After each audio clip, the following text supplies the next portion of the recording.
E aí, galera, tudo bem com vocês? Professor Victor Roberto. Vamos lá? Vamos dar continuidade, então, aos nossos estudos de saúde do idoso?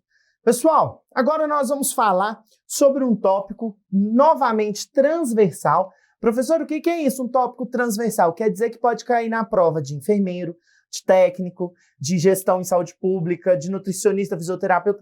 Ele pode ser abordado tanto na parte específica quanto na parte de conhecimentos gerais, tá? Lá em políticas públicas de saúde, SUS, pode ser cobrado. Então, fique atento, isso pode vir tanto na parte geral como na parte específica, ok? Avante aqui comigo, que tópico é esse que nós vamos falar? Política Nacional de Saúde do Idoso, Portaria 2528 de 2006, tá? Então, Política Nacional de Saúde do Idoso, ou melhor, Política Nacional de Saúde da Pessoa Idosa, tá bom? Então, nós vamos falar qual é a finalidade da Política Nacional de Saúde da Pessoa Idosa. Nas provas, vocês podem ver assim, ó, PN, Política Nacional de Saúde da Pessoa Idosa, PNSPI, ok? Política Nacional de Saúde da Pessoa Idosa. Então, qual é a finalidade da portaria? A finalidade, né, da portaria é instaurar, criar a Política Nacional de Saúde da Pessoa Idosa para recuperar, manter, promover a autonomia e a independência dos indivíduos idosos, direcionando medidas coletivas e individuais de saúde para esse fim, em consonância com os princípios e diretrizes do SUS. É alvo dessa política todo cidadão com 60 anos ou mais de idade, tá? Então, a partir de 60 anos, a pessoa, né, ela já está aí abarcada pela Política Nacional de Saúde da Pessoa Idosa. Então, vamos falar aí da diretriz, né, das diretrizes que envolvem essa Política Nacional de Saúde da Pessoa Idosa. Primeiro, promoção do envelhecimento ativo e saudável, atenção integral integrada à saúde da pessoa idosa, estímulo às ações intersetoriais visando a integralidade da atenção, provimento de recursos capazes de assegurar qualidade da atenção à saúde da pessoa idosa, estímulo à participação e fortalecimento do controle social, formação e educação permanente dos profissionais de saúde do SUS na área de saúde da pessoa idosa, divulgação e informação sobre a Política Nacional de Saúde da Pessoa Idosa para profissionais de saúde, gestores e usuários do SUS, promoção e cooperação nacional e internacional das experiências na atenção à saúde da pessoa idosa e a última diretriz dessa portaria, apoio ao desenvolvimento de estudos e pesquisas. Então, pessoal, essa portaria, né, ela vai ter como diretriz para norteá-la essas daqui que nós agora vamos ver especificadamente o que significa cada uma dessas diretrizes, ok? Então, vamos para a primeira, promoção do envelhecimento ativo e saudável. Bom, a promoção do envelhecimento ativo, isto é, envelhecer mantendo a capacidade funcional e a autonomia, é reconhecidamente a meta de toda ação de saúde. Então, qual é a meta do envelhecimento ativo e saudável? É uma capacidade funcional e uma autonomia. É envelhecer com qualidade de vida. Tá? Então, é qualidade de vida durante o envelhecimento.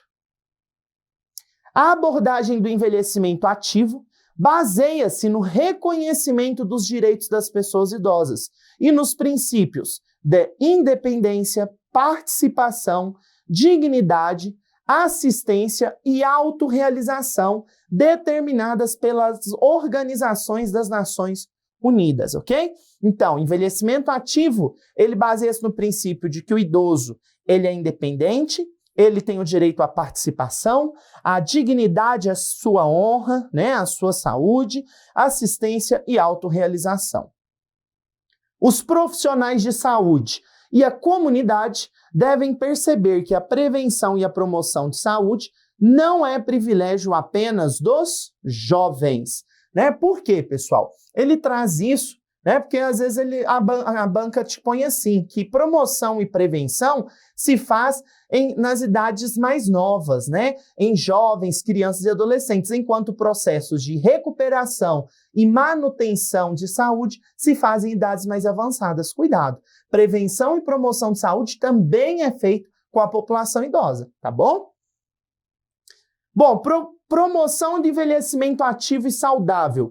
Quando que isso acontece? Quando eu tenho menor probabilidade de doença, alta capacidade funcional física e mental e engajamento social ativo com a vida. Então, eu já falei isso, né? Se você acompanhou a aula de epidemiologia, vou reforçar. Para se ter um envelhecimento ativo e saudável, eu tenho que ter menor probabilidade de doença, alta capacidade funcional física e mental e engajamento social ativo com a vida. Bom, quais são os meus objetivos? Aumentar os anos de vida saudável, qualidade de vida, tá? Então, qual é o objetivo do envelhecimento ativo e saudável? Qualidade de vida. Esse é meu objetivo principal. Reduzir disparidades na saúde entre diferentes grupos populacionais, né? Então, não ter diferença no tratamento do jovem, do adulto com o idoso, ou até mesmo dentro da população idosa. Assegurar os serviços preventivos de saúde e atenção. Por quê? Mais uma vez, muitas das vezes falando em envelhecimento, as pessoas pensam que não se faz promoção e prevenção, e se faz, tá? Incentivar e equilibrar a responsabilidade pessoal, né? Então, quando eu falo em envelhecimento ativo, eu falo o quê? Em preservação da autonomia. E quando eu falo em preservação da autonomia e da independência, né? Eu estou fazendo o quê? Eu estou incentivando, né? E equilibrando a responsabilidade pessoal. As famílias e indivíduos devem preparar para a velhice, forçando-se para adotar uma postura de práticas saudáveis em todas as fases da vida. Então é aquilo, né, que a gente fala, você não envelhece hoje, você envelhece desde o dia que você nasce, tá? Então o envelhecimento, ele é um processo acumulativo, sequencial, individual, universal e irreversível, tá? Então ele acontece desde o momento que você nasce até a fase, né, da velhice, até a fase final de vida, tá? Então, as medidas de estilo de vida que seu pai e a sua mãe adotou para você quando você nasceu, quando você era criança, né? E o que você escolhe hoje vão refletir lá na sua velhice, tá? Bom, desenvolver e valorizar o atendimento acolhedor e resolutivo à pessoa idosa, baseado em critérios de riscos. Então, olha só, como, né, daqui para frente nós vamos falar como desenvolver uma promoção de envelhecimento ativo e saudável. Então, olha só, valorizar o atendimento acolhedor. Então, valorizar atendimento acolhedor e resolutivo, ou seja, eu vou de encontro com a Política Nacional de Humanização, né, com atendimento acolhedor, e vou com um dos princípios lá, né, do SUS, que é a resolutibilidade, né? Então, eu tenho que fazer isso para que o envelhecimento aconteça de forma ativa. Informar sobre seus direitos, como ser acompanhado por pessoas de sua rede social e quem são profissionais que cuidam da sua saúde, tá? Então, falar para ele dos direitos, né, que ele pode ser acompanhado por pessoas, né, que ele escolhe, falar dos direitos que ele tem enquanto idoso, e nós vamos ver isso nas aulas de Estatuto do Idoso, quais são os direitos do idoso. Valorizar e respeitar a velhice, né, então, falar não, né, falar não à questão da idade, né, que nós falamos sobre discriminação etária. Então, falar não à discriminação etária. Estimular a solidariedade com esse grupo etário. Realizar ações de prevenção de acidentes no domicílio e nas vias públicas, como quedas e atropelamentos. Isso aqui é bem interessante, né? Nós vamos ter uma aula só para falar sobre quedas, né? As quedas, elas representam, né, causas muito importantes de internação em idosos, e declínio funcional, declínio da capacidade funcional em idosos, né? Então, uma maneira de se promover o envelhecimento ativo é fazendo com que eu elimine os riscos de quedas. Então, esse é um serviço de quê? É um serviço de prevenção, certo? Então, o serviço de prevenção pode ser feito a essa população? Não só pode, como deve. Realizar ações integradas de combate à violência doméstica e institucional contra idosos e idosas. Então, a questão do combate à violência, tá? Só para vocês aí ficarem bem claro, violência é toda ação cometida com idoso, mas também toda omissão, tá? Aquele que omite, aquele também, né, que é conivente, ele está praticando a ação de violência contra o idoso.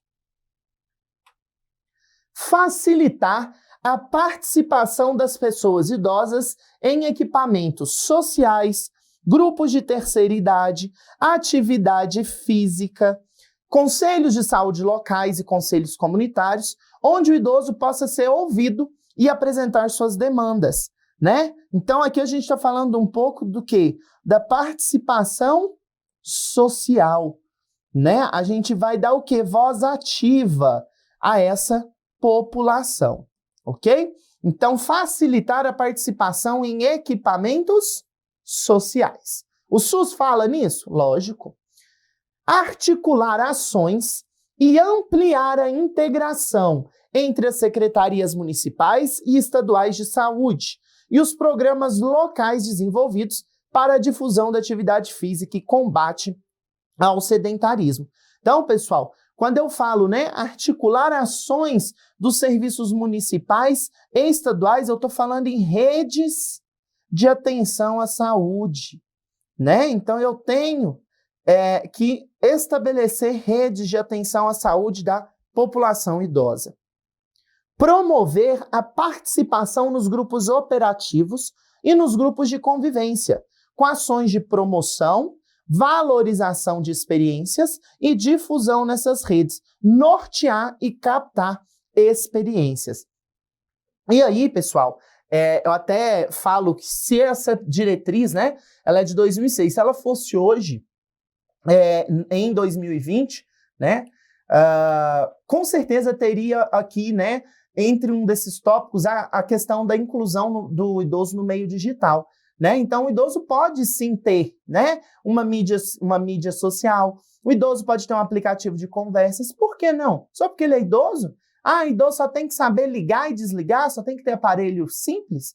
Não, né? Então, quando ele fala aqui em promover a participação em grupos sociais, né, ou até mesmo os grupos etários, com certeza, se essa portaria ela fosse revogada e fosse reescrita, né, agora em 2020, 2021, com certeza a inclusão do meio digital, do meio estaria incluído aqui, né, como meio de promover o envelhecimento ativo e saudável. E nós observamos isso, por exemplo, durante a pandemia, né? Quantos idosos não ficaram ou não estão ou vão ficar isolados e as mídias, né, as chamadas por vídeo, por exemplo, têm permitido uma maior aproximação com essa população, correto?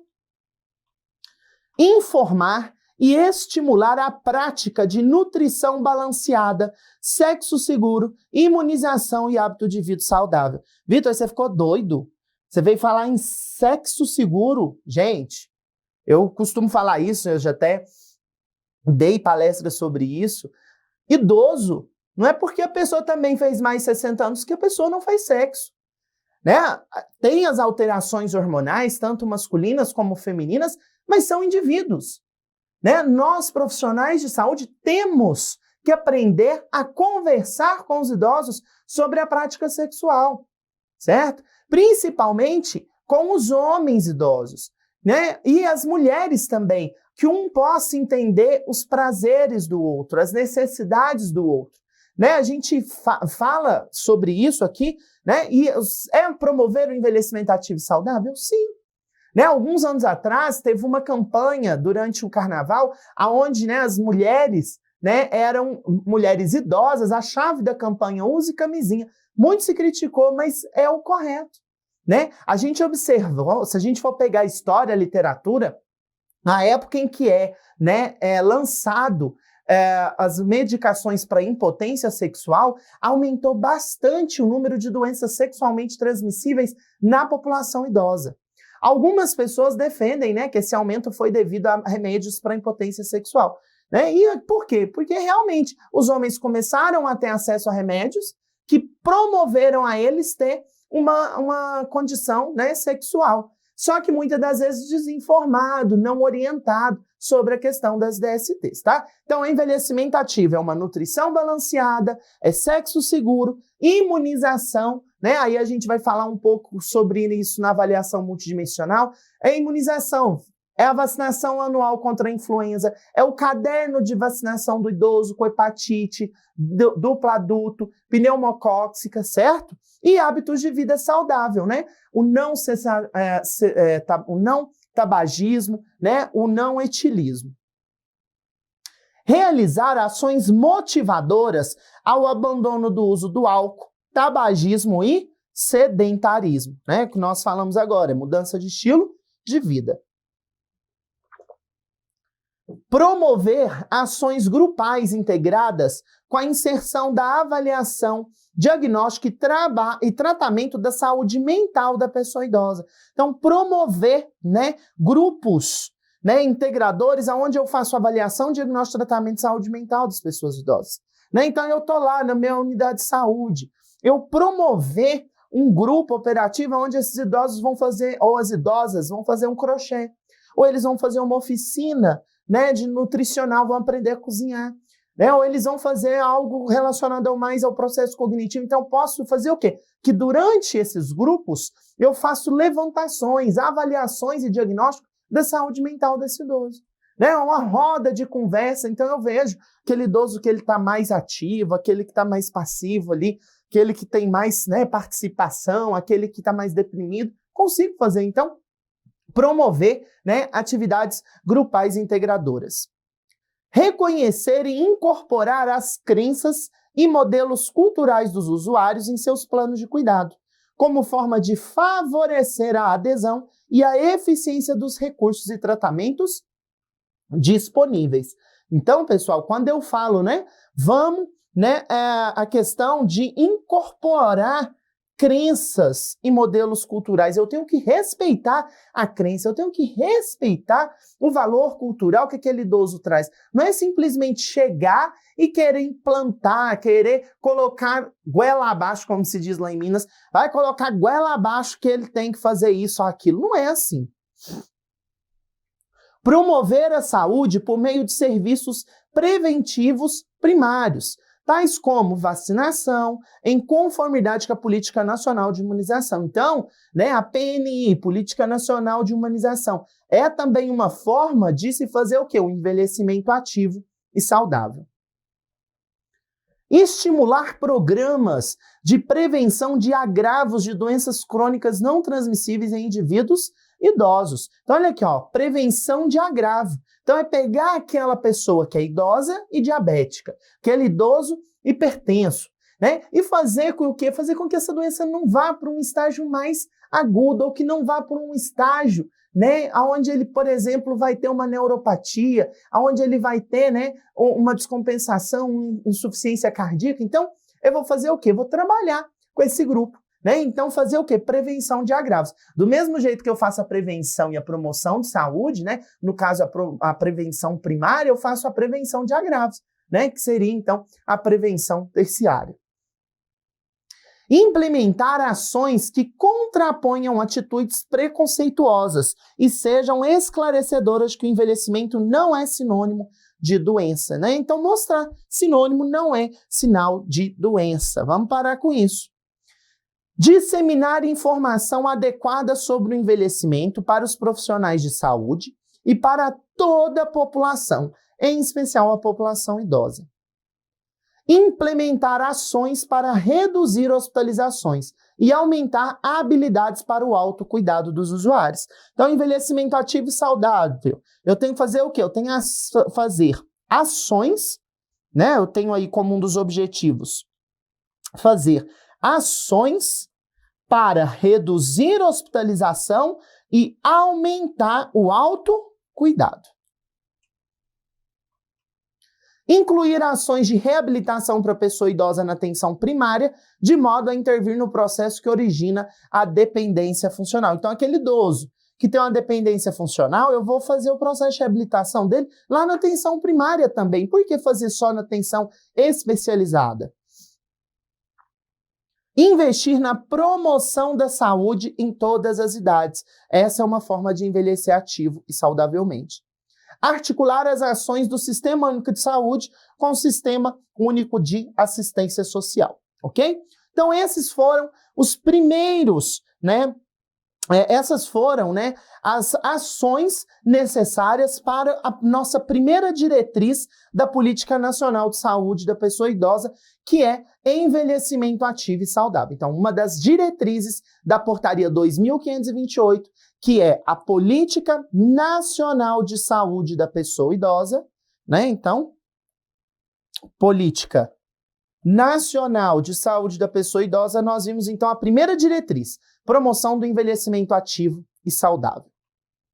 Agora nós vamos falar da segunda diretriz, atenção integral e integrada à saúde da pessoa idosa. Então, olha só, a atenção integral e integrada à saúde da pessoa idosa deverá ser estruturada nos moldes de uma linha de cuidado, com foco no usuário. Para isso, eu tenho que, né, ver quais são os direitos, necessidades, preferências e habilidades, estabelecimento de fluxo bidirecional funcionante, aumentando e facilitando o acesso a todos os níveis de atenção. Professor, em outras palavras, o que é isso? É referência e contra-referência, tá? Então, referência e contra-referência. E ainda, providos de condições essenciais, infraestrutura adequada, insumos, pessoal qualificado e boa qualidade técnica. Ou seja, para eu conseguir uma ação integral e integrada, eu preciso que o meu idoso, né, ele tenha uma linha de cuidados onde ele tenha acesso aos seus direitos, às suas necessidades, preferências e habilidades.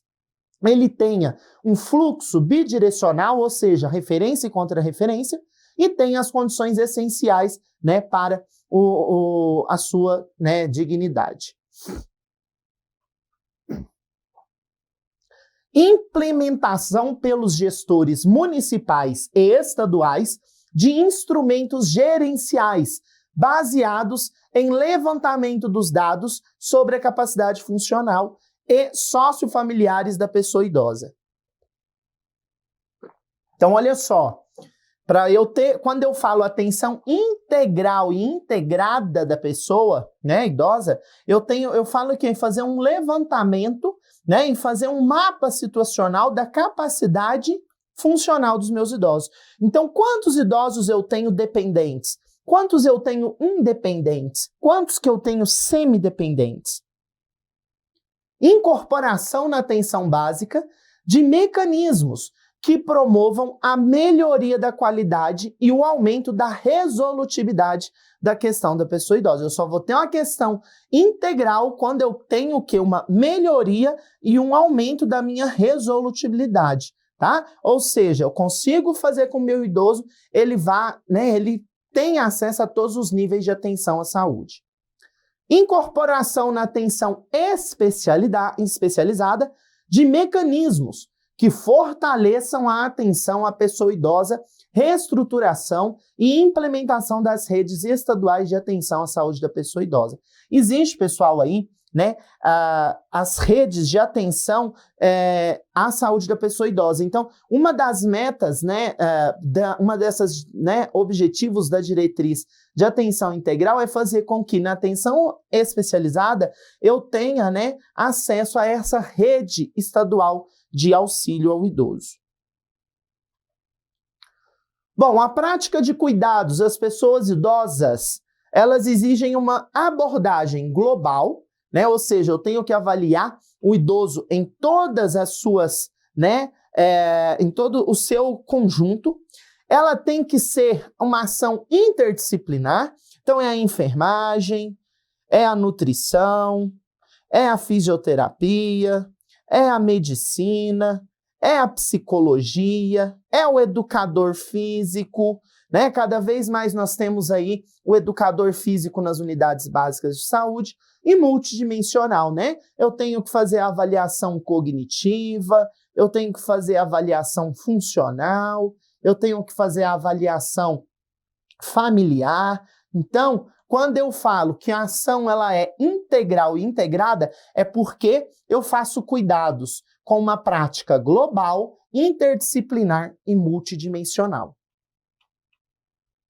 Uma abordagem preventiva e uma intervenção precoce são sempre preferíveis às intervenções curativas tardias. Lógico. Então, né, isso daqui é algo, né, bem simples para nós que falamos aí, que trabalhamos na área da saúde. O que dá menos custo? O que é melhor, fazer uma abordagem preventiva ou uma intervenção curativa? Né? Lógico que promoção e prevenção de saúde é melhor e mais barato. É necessário a vigilância de todos os membros da equipe de saúde, a aplicação de instrumentos de avaliação e de testes de triagem para detecção de distúrbios cognitivos, visuais, mobilidade, audição, depressão, comprometimento da funcionalidade, dentre outros. Sabe onde estão esses testes de triagem? Lá no Caderno de Atenção Básica número 19. O Caderno de Atenção Básico número 19, ele fala dos cuidados à população idosa, tá? Por via das dúvidas, deixa anotadinho aí. Viu? Um concurso aqui da Secretaria do DF perguntou o número do Caderno de Atenção Básica de diabético. Olha só, né? Um caderno de 200 páginas, ele perguntar o número do caderno. Então, né, por via das dúvidas, depois disso eu sempre coloco aqui o número do Caderno de Atenção Básica. Um dos instrumentos gerenciais imprescindíveis é a implementação da avaliação funcional individual e coletiva, tá? Quando eu falo em avaliação funcional individual e coletiva, a avaliação funcional individual, nós vamos ver no decorrer das nossas aulas, que é quando eu avalio, né, se o meu idoso está perdendo autonomia e independência, né? E aí eu vou classificar o grau, né, de funcionalidade desse idoso. Olha, esse idoso é independente. Esse idoso é semi-dependente, esse idoso é dependente parcial, esse idoso é dependente completo para as suas atividades de vida diária. Então, isso eu faço individualmente. Quando eu falo em avaliação funcional coletiva, eu estou falando em avaliar um determinado grupo, né? Pelas mesmas características. Olha, dentro dessa minha unidade básica de saúde, quantos idosos robustos eu tenho, que são idosos independentes? Quantos idosos frágeis, acamados eu tenho?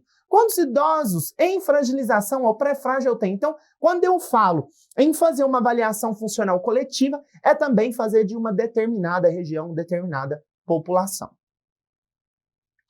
Considera-se o idoso independente aquele que é capaz de realizar sem dificuldade e sem ajuda todas as atividades de vida diária. Esses idosos comporão a base da pirâmide. Indivíduos idosos, mesmo sendo independentes, mas que apresentem alguma dificuldade nas atividades instrumentais de vida diária, são considerados idosos com potencial para desenvolver fragilidade e, por isso, merecerão atenção específica pelos profissionais de saúde e devem ser acompanhados com maior frequência. O que é a atividade instrumental de vida diária? É aquele idoso que não faz mais atividades domiciliares, tá? Não faz mais atividades domiciliares. Então, olha só, aquele idoso que não cozinha, aquele idoso que não lava roupa, aquele idoso que não limpa a casa, aquele idoso que não lava a louça, esses idosos que não fazem mais atividades intradomiciliares, eles vão precisar de um melhor acompanhamento. Por quê? Porque já são idosos em fragilização, são pré-frágeis. Por quê? Porque eles já estão encaminhando para uma dependência maior, tá bom? Então, atenção integral e integrada à saúde da pessoa idosa, eu tenho que acompanhar com maior frequência idosos com dificuldade para fazer essas atividades instrumentais. Considera-se idoso frágil ou em situação de fragilidade aquele que... Então, olha aqui, pessoal. No decorrer das nossas aulas, a gente vai ter uma aula específica só sobre fragilidade. Essa condição é uma condição independente de classificação, tá? É o que a portaria 2528 me fala. Então, na hora da sua prova, muito provavelmente ele vai falar assim: de acordo com a portaria 2528 ou de acordo com a Política Nacional de Saúde da Pessoa Idosa, são considerados idosos frágeis, certo? Por quê? Porque se for algo de uma classificação, como por exemplo FRID, né, ou VES 13, ele também vai te falar, ok? Então, pela portaria 2528, quem são os idosos considerados em situação de fragilidade? Primeiro, idosos que vivem em instituição de longa permanência para idosos. Segundo, idosos acamados. Idosos que estiveram hospitalizados recentemente por qualquer razão. Aparecem doenças sabidamente causadoras de incapacidade funcional. Encontra-se com pelo menos uma incapacidade funcional básica ou viva de situação de violência doméstica. Aqueles com 75 anos ou mais de idade. Então, olha só, a portaria ela é de 2006. Portaria 2528 ela é de 2006. Nós, né, que estamos em 2020, já tivemos um avanço nessas classificações de quem é um idoso frágil ou não, tá? Então, isso daqui é uma dificuldade que nós temos agora na hora de resolver nossas questões, né? Porque na prática é mais fácil, mas na parte teórica de resolver mais questões, por quê? Porque se nós formos pela portaria, ele traz isso como critérios para um idoso em estado de fragilização. Agora, nós já temos referências atuais, como do próprio Caderno de Atenção Básico, que traz, né, o sistema de classificação de FRID, o sistema de classificação de vulnerabilidade do VES 13, né, para a gente avaliar a fragilidade, ok? Então, se cair para, né, perguntando a Política Nacional de Saúde da Pessoa Idosa, portaria 2528, esses são os fatores que levam o idoso à fragilização. De acordo com a condição funcional da pessoa idosa, serão estabelecidas ações de atenção primária, de prevenção, reabilitação e recuperação. Máxima autonomia funcional, prevenção do declínio e recuperação da saúde. Então, isso é promover uma ação integral e integralizada. Estarão incluídas nessas ações o controle e a prevenção de agravos de doenças crônicas não transmissíveis. Então, além do processo de prevenção, reabilitação e recuperação da autonomia funcional, né, prevenção do declínio funcional e recuperação da saúde, estão previstas também na atenção integral à saúde do idoso o controle e prevenção de agravos a doenças crônicas. Pessoal, nós vamos ficar por aqui e voltamos, né, ainda para falar de outras diretrizes e de como está dividido, de acordo com a portaria, as responsabilidades governamentais de cada região, né? Estado, município e União. Pessoal, fique por aí que a gente volta já já.